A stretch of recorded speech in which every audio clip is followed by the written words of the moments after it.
Ay, ayo sa og hilab ti Brad, unsa man imo gipangita. Akong ulo galabad, basig makulatahan ti ka. O ngano man, o ngano man, gibuhat ko naman ang tanan.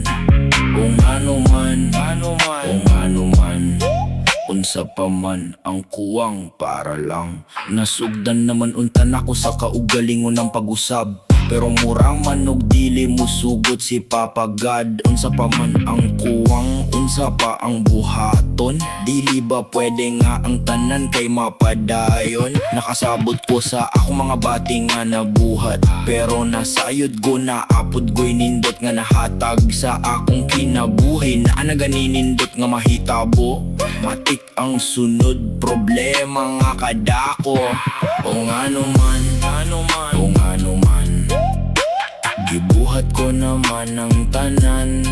O ngano man, o ngano man, unsa pa man ang kuwang para lang ang labad sa akong ulo mawagtang. Sukad sa pagkabata karon pa ko nakasuway, mubangon sa saktong oras, bahalag walay pahuway.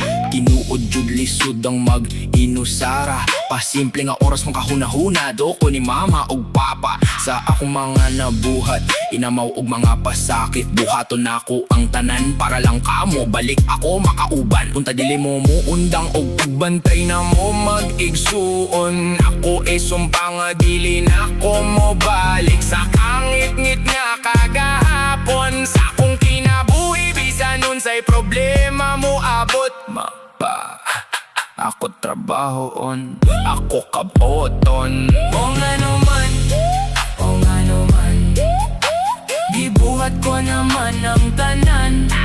O ngano man, o ngano man, unsa pa man ang kuwang para lang.